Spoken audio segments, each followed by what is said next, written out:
পরম প্রেমময় শ্রী শ্রী ঠাকুর অনুকূল চন্দ্রের শুভ 138তম জন্ম মহোৎসব উপলক্ষে রবিবার মালদা জেলার হবিবপুর ব্লকের বুলবুল চণ্ডী গিরিজা সুন্দরী বিদ্যালয়ের হাইস্কুল ময়দানে এক ধর্মীয় অনুষ্ঠানের আয়োজন করা হয়। সকাল থেকেই অনুষ্ঠানস্থলে ভক্ত ও অনুগামীদের উপস্থিতিতে উৎসবের আবহ লক্ষ্য করা যায়।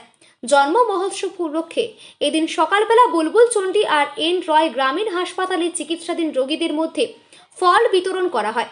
পাশাপাশি শিশুদের মধ্যে বসে আঁকো প্রতিযোগিতার আয়োজন করা হয়। সেখানে বহু শিশু অংশগ্রহণ করেন। সারা দিনব্যাপী নাম কীর্তন, প্রার্থনা ও ধর্মীয় আলোচনার মধ্য দিয়ে মহোৎসব পালিত হচ্ছে। ভক্তদের জন্য ভোগ ভাণ্ডারের আয়োজন করা চলছে।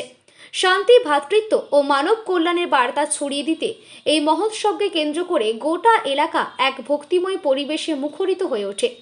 অনুষ্ঠানের মাধ্যমে শ্রী শ্রী ঠাকুর অনুকূল চন্দ্রের আদর্শ, মানব প্রেম ও সেবার শিক্ষাকে সাধারণ মানুষের মধ্যে আরও বিস্তৃতভাবে তুলে ধরার আহ্বান জানানো হচ্ছে।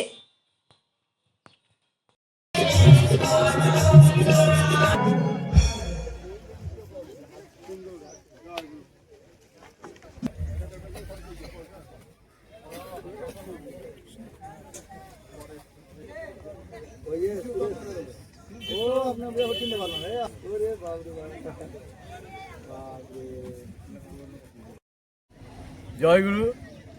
পরম প্রেমময় শ্রী ঠাকুর অনুকূল চন্দ্রের 138তম জন্ম মহোৎসব বুলবুল চণ্ডী গিরিজা সুন্দরী বিদ্যা মন্দিরের ময়দানে আজকে সারাদিন ব্যাপী উদযাপিত হচ্ছে। সকাল অর্থাৎ ব্রাহ্ম মুহূর্ত থেকেই আমাদের অনুষ্ঠান শুরু হয়ে গেছে। নহবত, বেদ মাঙ্গলিকী পাঠ এবং প্রার্থনা, এরপরে উষা কীর্তন এবং আমাদের বাণী পাঠ হয়েছে, প্রার্থনা হয়েছে। তারপরে আমাদের হাসপাতালে রোগীদের ফল বিতরণ হয়েছে। সারাদিন ব্যাপী অঙ্কন প্রতিযোগিতা, আবৃত্তি প্রতিযোগিতা, বাচ্চাদের শিশুদের নৃত্য এবং সঙ্গীতাঞ্জলির অনুষ্ঠান আছে, সাধারণ সভা আছে। আমাদের হবিবপুর ব্লক, এই অঞ্চলের সমস্ত আপামর জনবাসী সবাই সহযোগিতার হাত বাড়িয়ে দিয়েছেন। স্থানীয় নেতৃবৃন্দ আমাদের পাশে আছেন। সবাইকে নিয়ে আমরা, পরম প্রেমময়কে নিয়ে আমরা আজকে উৎসবে মেতে উঠেছি। আজকে এই উৎসবের পরিবেশ সুন্দরভাবে আমাদের এই এলাকায় একটা সাড়া ফেলেছে। বিভিন্ন জায়গা থেকে দর্শনার্থীরা এবং গুরু ভাইরা, দাদারা এবং মায়েরা অংশগ্রহণ করছেন বিভিন্ন অনুষ্ঠানে। সব মিলিয়ে একটা জেলা উৎসবের মতন একটা পর্যায়ে নিয়েছে।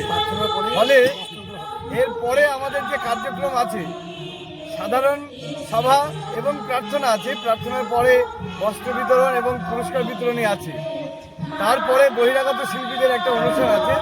সব মিলিয়ে আজকের কার্যক্রম সারাদিন ব্যাপী মহাসমারোহে উদযাপিত হবে। আর সমস্ত ভক্তবৃন্দের এবং সৎসঙ্গী গুরু ভাইদের, মায়েদের সবার জন্য, সর্বসাধারণের জন্য প্রসাদের ব্যবস্থা আছে। সবাই প্রসাদ নেবেন এবং আমাদের ঠাকুরের এই উৎসবকে সাফল্যমণ্ডিত করবেন, এই আশা রাখছি। সবাইকে জয়গুরু জানাচ্ছি।